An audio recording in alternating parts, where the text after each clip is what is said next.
All right, ladies and gentlemen, Fab is in the house and welcome back to the channel. Today, look at this, I'm in the house with upside down Jasmine from Alliance Designs, Ray Laconico designed, and we're gonna do a quick review on this fella. 3-inch long for the blade cutting edge. We got 4 inches for the handle to contribute to an overall length of 7.2 inches for this little fella, which is, by the way, the giveaway knife that Alliance Designs generously offer to the channel for the interview video, and that's a pretty cool one, guys. Titanium frame lock, stone washed, flat, upside down Jasmine knife. It is a very well made knife, one of the first mid-tech to start the collaboration between Alliance Designs and Ray Laconico.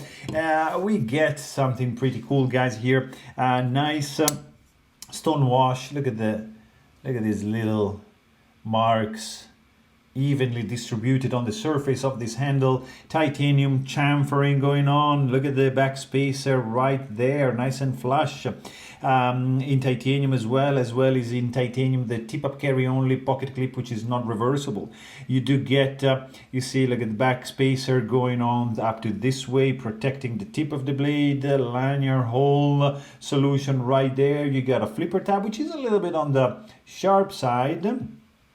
See-through stop-in right there, and you get a nice hollow grind blade swedged.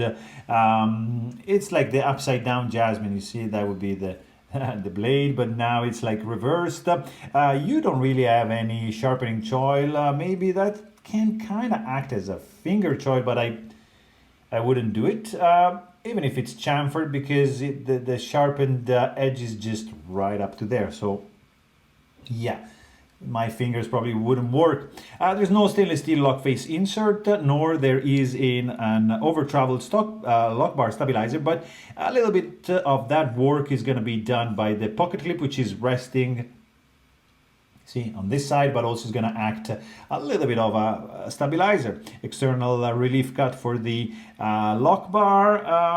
There's no internal skeletonization. Actually, maybe let's see if that's going to reflect a little bit too much on the weight. I don't think so. It's pretty well contained at 4 ounces. So, you know, it's a tiny one, 4 ounces, because you get a full back spacer, titanium.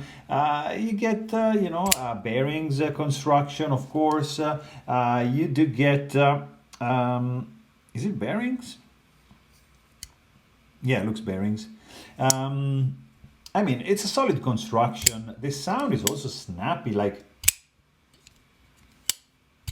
kind of loud too, for a little fella right there.